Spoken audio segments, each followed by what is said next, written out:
Assalamualaikum warahmatullahi wabarakatuh. Hamdalillah wa kulli ni'ami wal izzati lillahi jami'a.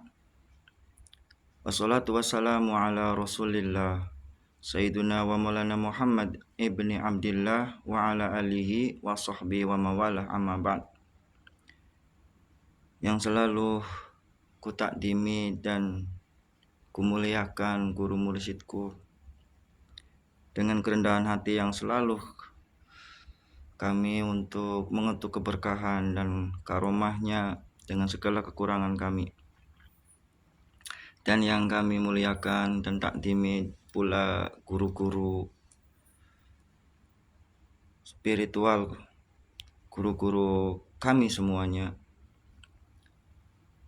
dan yang kami cintai dan kami banggakan semua saudara-saudara, sedulur, teman, kawan-kawan, semuanya, pemirsa, dan sefrekuensi di channel Ahmad Zaki Sena ini dalam rangka kajian ilmu tasawuf, jati diri, dan spiritual. Pada malam kali ini, malam Jumat Kliwon ya, kami akan memberikan suatu gambaran atau suatu ulasan yang bertemakan ciri-ciri awal kebangkitan spiritual pada seseorang. Tapi sebelum kita membahas tentang itu, mari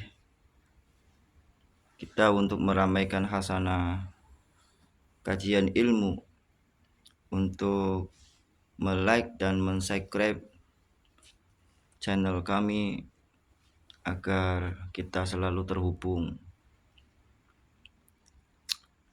Jadi pada pembahasan malam kali ini saya akan mengurai atau bersharing suatu gambaran tentang alamat-alamat atau ciri-ciri kebangkitan spiritual pada seseorang.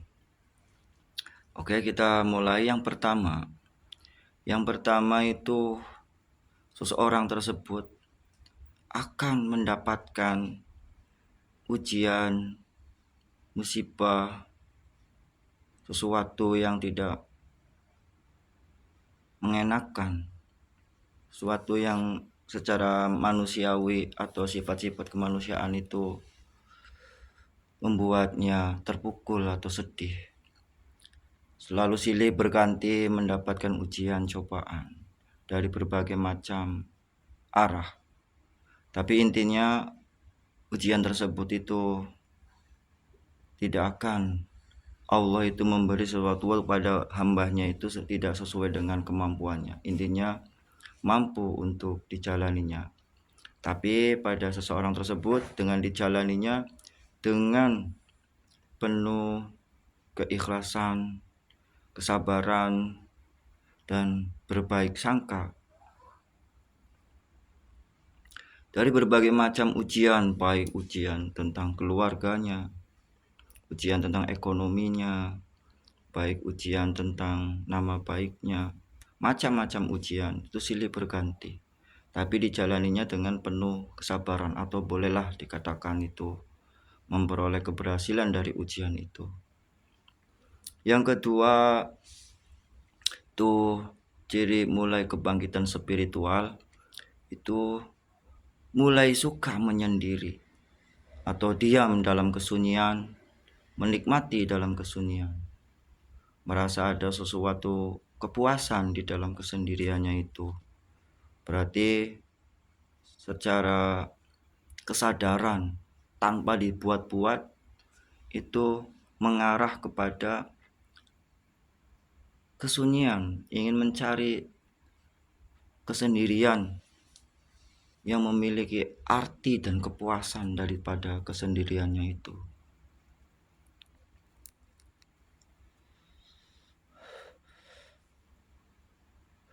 secara tidak langsung berarti mengurangi segala sesuatu yang sifatnya itu rame atau keramaian atau kebisingan atau sesuatu yang sifatnya unsur-unsur keramaian dunia. Selanjutnya, yang ketiga atau yang selanjutnya saja, banyak di antara dari keluarga atau kawan atau sedulur, sahabat ya, yang dulu dikenalnya itu dengan sendirinya itu menjauh atau jadi hidupnya itu mengerucut, menjauh.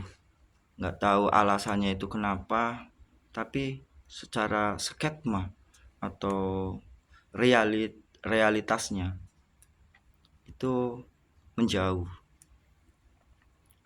Ada apa dibalik dengan itu? Mungkin itu adalah suatu rahasia hikmah dalam pembentukan kebangkitan spiritual pada seseorang tersebut. Jadi jangan merasa bersedih hati atau merasa terkucilkan, karena memang prosesnya itu demikian. Selanjutnya, tanpa disadari, tanpa direkayasa, banyak sekali orang-orang yang tidak suka, menghina, merendahkan, menganggap sepele kepada kita tanpa kita memiliki kesalahan, tanpa kita membuat kerugian kepada orang lain, tapi banyak sekali orang yang merendahkan atau menyalah-nyalahkan. Seperti itu. Tapi dengan dijalaninya itu dengan keikhlasan dan kelegowoan.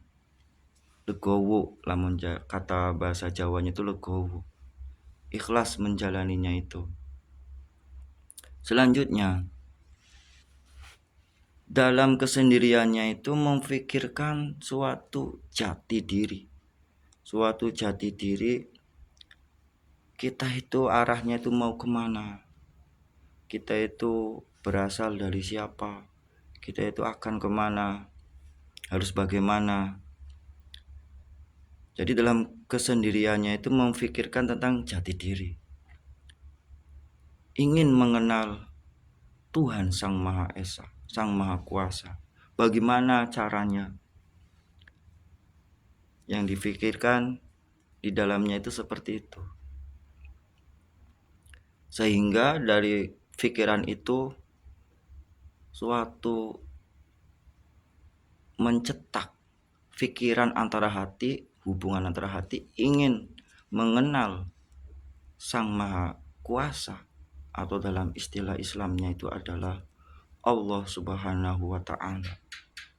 Ingin mengenalnya, terhubung antara cita-cita pikirannya, antara cita-cita hatinya, ruhnya itu ingin mengenalnya. Selanjutnya, dari kejadian itu, dari hal peristiwa itu, mulai berdialog dengan hatinya, dengan batinnya, yang mengarah kepada jalan-jalan kebajikan. Berdialog tentang suatu hal-hal yang misteri yang belum terpecahkan. Seakan-akan itu ada jawabannya. Seakan-akan ada jawabannya dan mengarah kepada kebajikan, mengarah kepada perbaikan. Selanjutnya dengan seperti itu muncul suatu perasaan mencintai, ingin menjadi orang-orang bagian-bagian daripada orang-orang yang diberi keberkahan oleh Allah. Mencintai orang-orang yang dianggap sama yang bangkit jiwanya, spiritualnya itu adalah orang-orang yang istimewa. Di antaranya itu ya para nabi, para rasul, para aulia Allah, para orang-orang soleh, senang kepada mereka, pada orang-orang mereka seperti itu. Terus mulai dorongan itu untuk membangkitkan suatu jiwa dengan cara, kalau istilah Jawa itu, tirakat atau menggembleng jiwa. Riadoh, menuntut batinnya itu untuk meriadoh, untuk menggembleng jiwa, prihatin, atau istilahnya itu tirakat. Jadi dengan hal-hal perubahan seperti itu ciri-ciri di antara jiwa-jiwa yang spiritualnya itu mulai bangkit. Selanjutnya, mulai menjaga suatu sikap batin, menjaga sikap batin dan memperbaiki keadaan perilaku. Di antaranya itu tidak mudah marah, terus tidak berburuk sangka, tidak merasa irian, dengkian, dan tidak menyalah-nyalahkan orang lain, tidak menyalah-nyalahkan takdir. Jadi ada suatu perubahan sikap yang ia ingin mempelajarinya atau bisa dimudahkan untuk sikap tersebut. Terus dari hal itu menumbuhkan suatu kesadaran sehingga dari yang dulu banyak sekali melakukan perbuatan maksiat, mengurangi dikit demi sedikit perubahan, ada perubahannya. Yang dulunya itu meninggalkan perintah-perintahnya, setelah mulai bangkitnya spiritual, mulai menata untuk menetapi atau menjalankan segala perintah-perintahnya dan berusaha untuk mengendalikan atau meninggalkan segala larangan-larangan Tuhan Sang Maha Kuasa. Lalu dari hal tersebut tumbuh suatu kesadaran tentang memahami suatu peristiwa atau suatu kejadian, sketsa daripada aturan Sang Maha Kuasa yang kita sendiri itu tidak bisa menolaknya. Kita sendiri itu tidak bisa mencegahnya, dan tiada lain sikapnya itu hanya bisa menerima dengan ikhlas, dengan legowo. Dari hal demikian, maka akan bersahabat dengan keadaan lingkungan sekitar,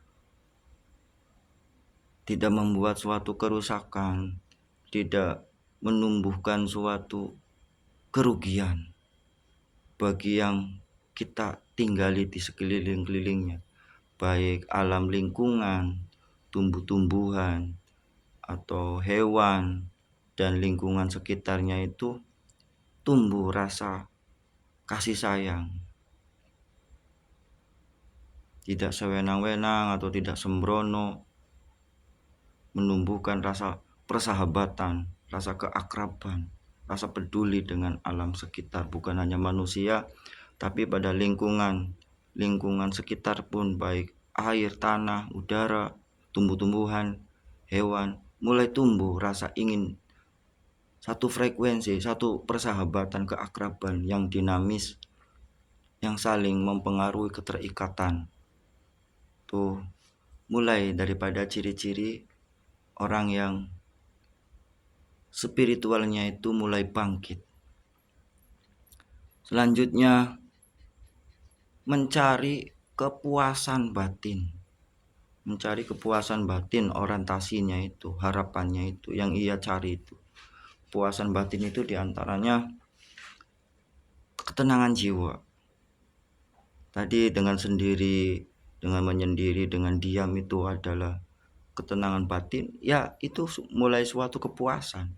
Meninggalkan sesuatu yang sifatnya itu kepuasan dohir.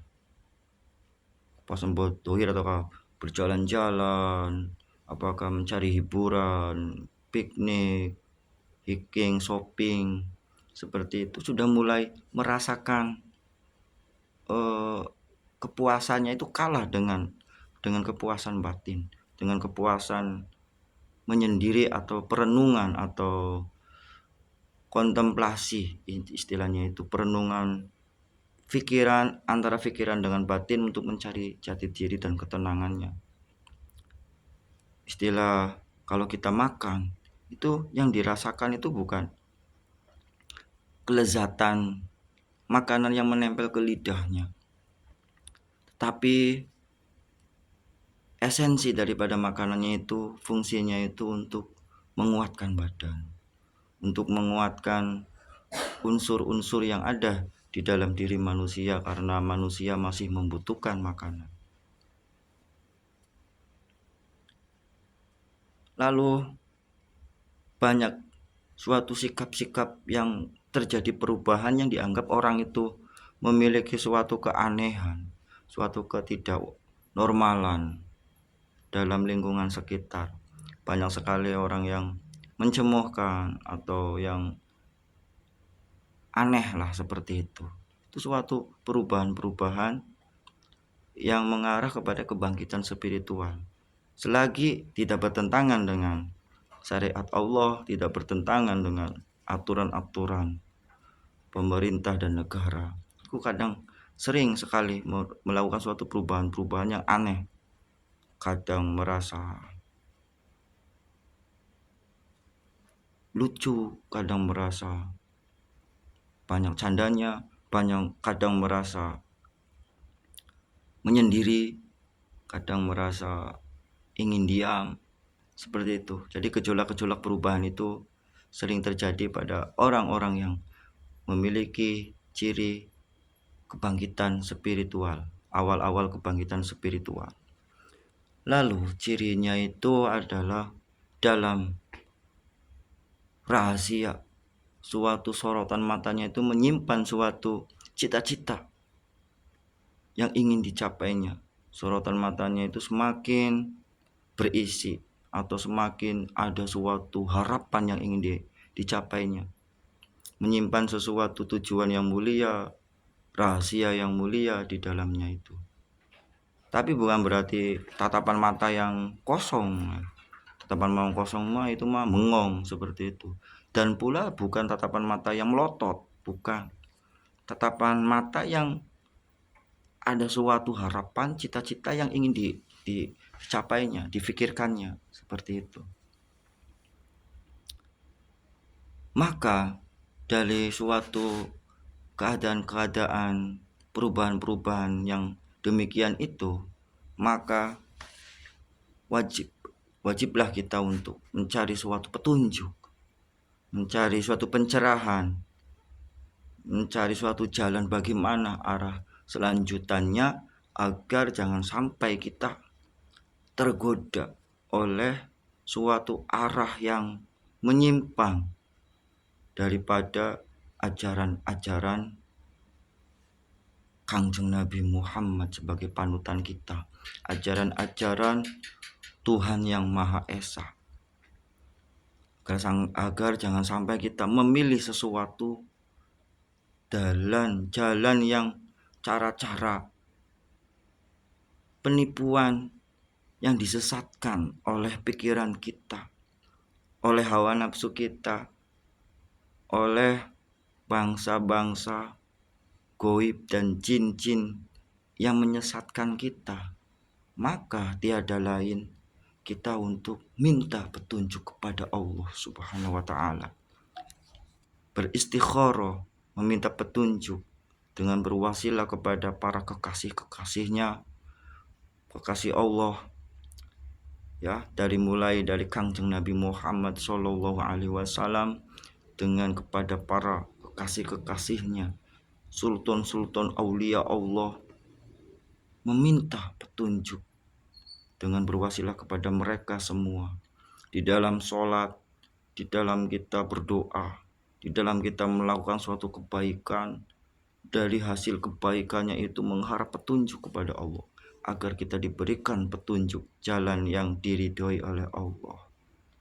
Agar jangan sampai keniatan tujuan mulia kita itu disesatkan oleh hawa nafsu kita, oleh pikiran-pikiran yang terselip di dalam campuran hawa nafsu dan godaan setan ataupun jin-jin yang menyesatkan.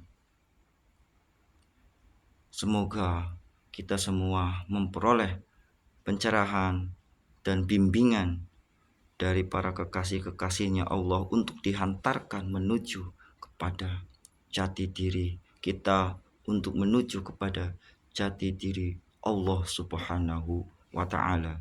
Siapa yang mengenal dirinya pasti akan mengenal Allah, karena antara dirinya dengan Allah itu suatu perwujudan yang menyeluruh, yang satu. Tapi bukan berarti antara makhluk dengan Sang Khalik sama, ya. Berarti di situ ada suatu proses pemfanaan makhluk yang merasa dirinya itu meleburkan diri, hancur, dan dalam kehancurannya itu tidak mengakui akan segala sesuatu selain daripada Allah. Fana fi fana. Semoga kita semua mendapatkan keberkahan dari para kekasih-kekasihnya Allah untuk tergabung dalam ahlinya dan memperoleh bimbingan-bimbingan spiritual atau bimbingan jiwa dan ruhnya untuk bisa kembali dengan rahmat dan selamat kepada Allah Subhanahu wa Ta'ala. Semoga ada manfaatnya dari gambaran cerita ini.